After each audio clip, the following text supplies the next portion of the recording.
আলো নয়, কাঠের তৈরি ক্রুশ হাতে সিরিয়ার রাজধানী দামেস্কের রাস্তায় নেমেছেন হাজারো খ্রিস্টান ধর্মাবলম্বী। স্বৈরাচারী বাশার আল আসাদের পতনের পর বড়দিনের ঠিক আগ মুহূর্তে আবারও উত্তাল সিরিয়ার প্রধান সড়কগুলো। শনিবার হামার উত্তরে খ্রিস্টান অধ্যুষিত আল সুকায়লাবিয়া অঞ্চলের প্রধান ক্রিসমাস ট্রিতে আগুন লাগানোর ঘটনায় ক্ষুব্ধ দেশটির সংখ্যালঘু খ্রিস্টান সম্প্রদায়। তাৎক্ষণিক প্রতিক্রিয়ায় হামার আঞ্চলিক সেন্ট্রাল কমান্ড ভবনের সামনে জড়ো হয়েও প্রতীকী বিক্ষোভ করেছেন খ্রিস্টান ধর্মাবলম্বীরা।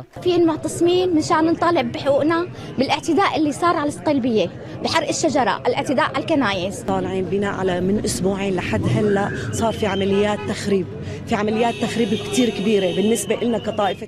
ইরানের সংবাদ মাধ্যম ইরনা জানায়, এদিন সামাজিক মাধ্যমে ছড়িয়ে পড়া ভিডিওতে দেখা যায় আগুনে পুড়ে যাচ্ছে হামার দক্ষিণাঞ্চলীয় এক খ্রিস্টান ঘনবসতিপূর্ণ এলাকার প্রধান ক্রিসমাস ট্রি। পরে জানা যায় মুখোশধারী এক দুর্বৃত্তকে ওই ক্রিসমাস ট্রিতে আগুন দিতে দেখেন স্থানীয় কয়েকজন বাসিন্দা, কিন্তু তারা বাধা দেওয়ার চেষ্টা করলে বন্দুক উঁচিয়ে তাদের ভয় দেখায় ওই দুর্বৃত্ত। বিবিসি বলছে, স্থানীয় দমকল বাহিনী আসার আগেই ঘটনাস্থল থেকে পালায় সে। সংখ্যালঘুদের ধর্ম পালনের স্বাধীনতার উপর হুমকি আসায় এর দায় সিরীয় প্রতিরক্ষা দপ্তরকেই নিতে হবে এমন অভিযোগ করছেন বিক্ষোভকারীরা। বার্তা সংস্থা রয়টার্সকে তারা অভিযোগ করেন, এর আগে 18 ডিসেম্বর হামারি একটি গির্জায় প্রবেশ করে ফাঁকা গুলি ছোড়ে এক দুর্বৃত্ত। মূল ক্রুশ ছাড়াও সমাধির নামফলক ও এপিটাফ লেখা পাথর ভাঙার চেষ্টা করে সেই ব্যক্তি।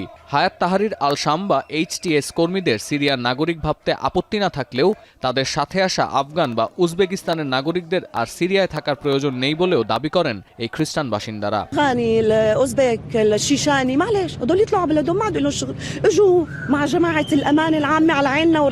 বাশার আল আসাদের পতনের পর জাতিগত বা ধর্মীয় কোন্দলের আশঙ্কায় বড়দিনের আয়োজন সীমিত করার সিদ্ধান্ত নেন গির্জার প্রধান ধর্মীয় নেতারা। যদিও আসাদ বিরোধীদের পক্ষ থেকে বারবার খ্রিস্টান ধর্মাবলম্বীদের আশ্বস্ত করা হয়। বিদ্রোহীদের নেতা খোদ আবু মুহাম্মদ আল জুলানি প্রতিশ্রুতি দিয়েছিলেন, সিরিয়ায় খ্রিস্টান সহ অন্যান্য ধর্মের অনুসারীরা নিরাপদে বসবাস করতে পারবেন। ক্রিসমাস ইভের বিকেলে এই সাম্প্রদায়িক কোন্দল সিরিয়া অন্তর্বর্তী সরকারের ভাবমূর্তিকে আরও প্রশ্নবিদ্ধ করবেন, এমনটাই মনে করেন আন্তর্জাতিক বিশ্লেষকরা।